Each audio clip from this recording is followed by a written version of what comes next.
ministry in the past year. Highlighting the importance of collaboration, Dangiwa emphasized that this initiative marks the first time the ministry is engaging in such a direct and practical partnership with a multilateral institution.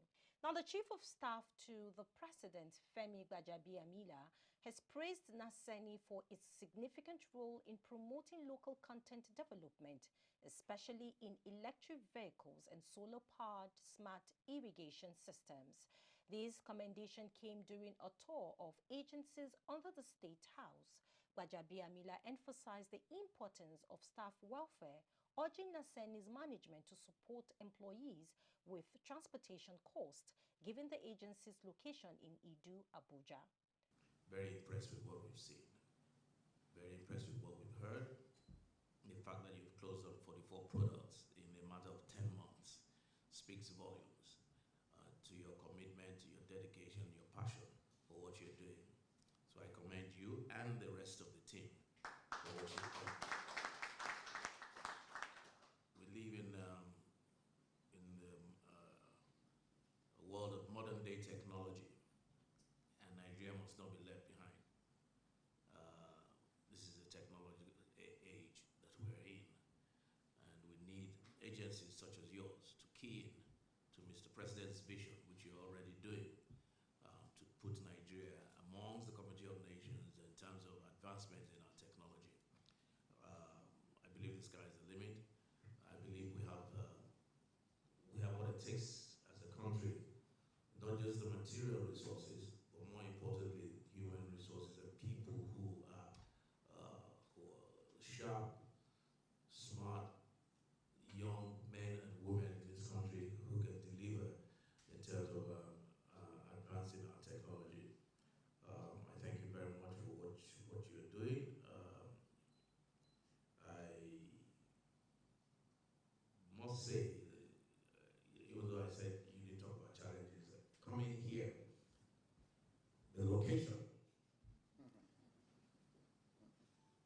I have a bad back right now as I talk to you, and I don't know how you are able to, once again, shows your passion, run to the State House with this issue or that issue, come back here, go out again, come back here.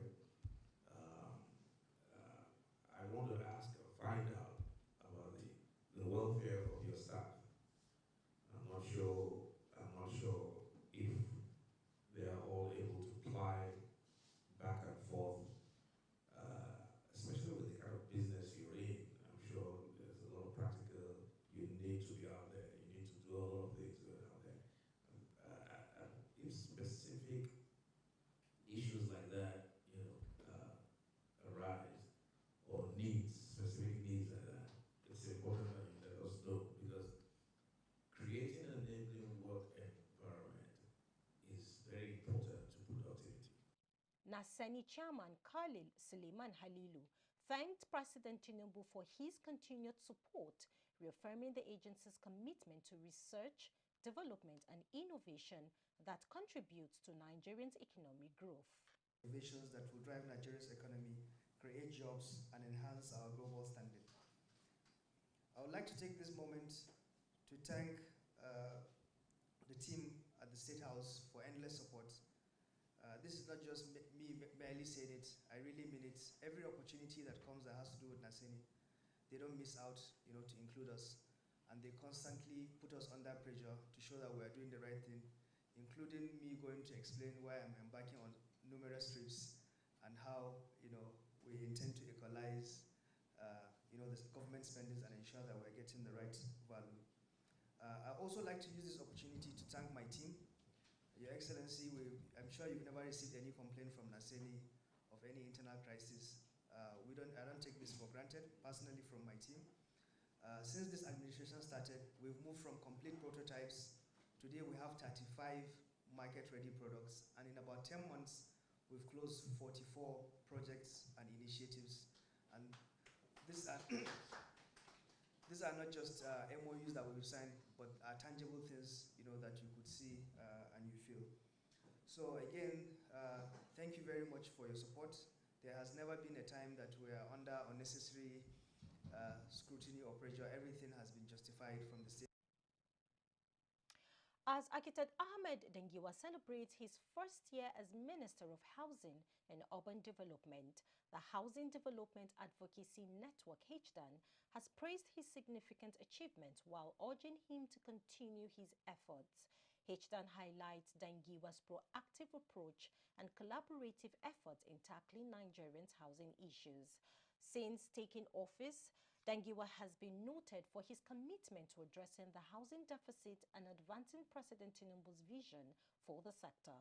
His decision to engage with housing professionals and experts has been pivotal in driving progress and fostering a united effort to improve housing accessibility.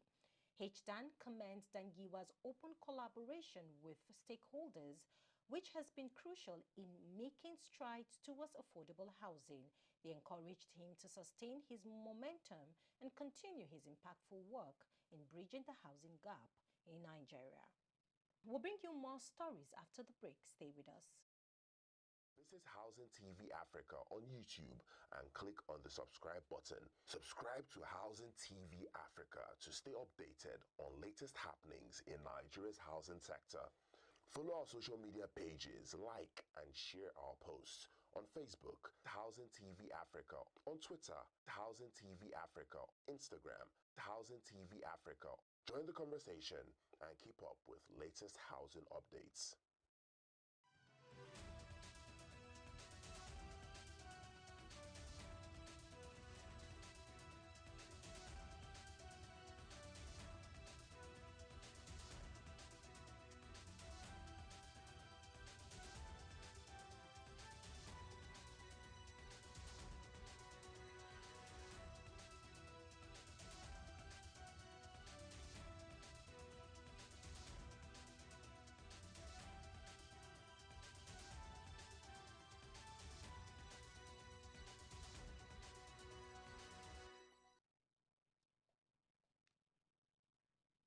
Good to have you join us back.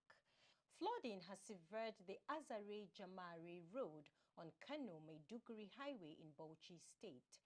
Governor Bala Mohammed, who visited the site, stated that he has informed the Minister of Works, Dave Umahi, who had previously inspected the area when the road was first under threat. Mohammed also cautioned that nearby communities could face serious flooding if the water flow isn't properly controlled. The immediate past Chief Justice of Nigeria, Justice Olukayode Ariwola, has called for reforms to alleviate the heavy case load of the Supreme Court. Speaking at a valedictory session in Abuja, he emphasized that many cases reaching the apex court should have been resolved at the appellate level, contributing to significant delays in justice. For the past 32 years, I have always had one judgment or ruling pending for me to write. I cannot recall a single time in the last 3 decades when there was no judgment for me to write. I am glad to see my younger brother Ademola Abbas Ariwola seated here now with us this morning. He has been based in the United States since his undergraduate days in the early 80s. Anytime I had traveled to visit him for vacation, his wife would always exclaim that she had never seen someone coming on vacation with records of appeals and briefs of argument for writing judgments.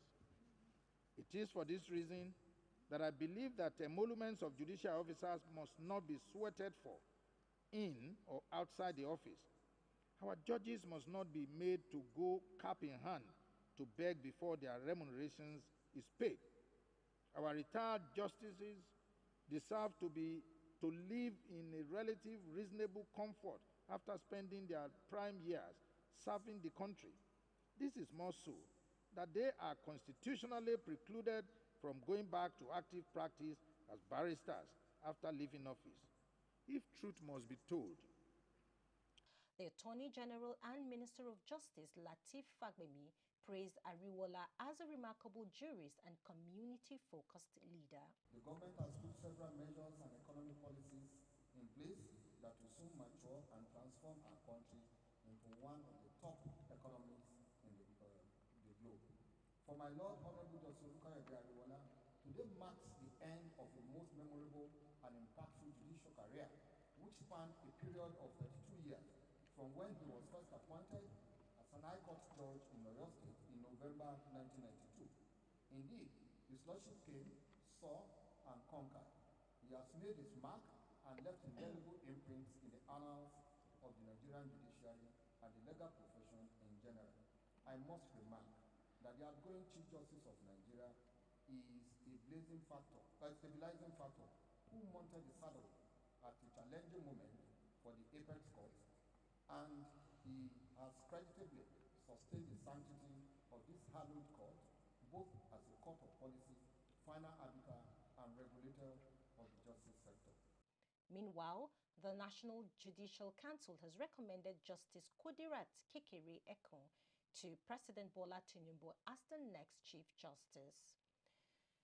The Nigerian Institute of Town Planners, NITP, has unveiled its newly commissioned secretariat in Abuja during a press conference themed Rise Over Protest to Project and Progress.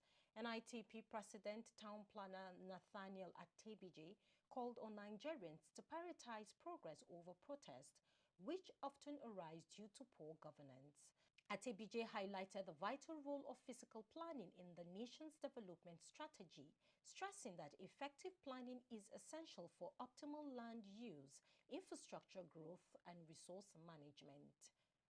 The Nigerian Institute of Town Planners has commissioned a new secretariat edifice in Abuja today. Speaking at a press conference themed Rise Over Protest to Project and Progress, the president of the Institute's town planner Nathaniel Atebije emphasized the need for Nigerians to choose progress over protest which emanates from bad governance.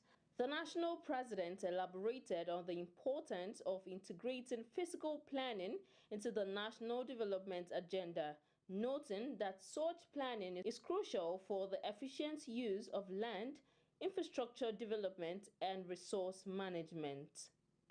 This press conference is intended to make observations on the developmental challenges of the nation with a view to making recommendations for facilitating physical growth and development of Nigeria.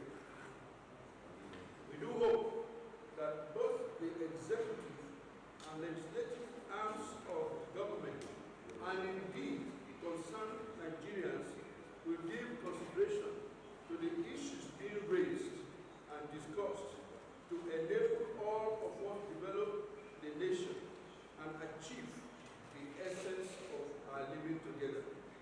Taking cognizance of the efforts of the Nigerian government, Town Planner Atebije opined that these efforts do not satisfy the needs of Nigerians, as a series of nationwide protests claiming lives and other valuables have occurred recently. If public opinion is anything to go by, then the efforts of the government do not seem to go in the direction of the desires and expectations of Nigerians. As a result of this, the nation was engulfed in a nationwide series of protests recently because of the intense economic hardships and rising cost of living perceived to have emanated from bad governance. In a nation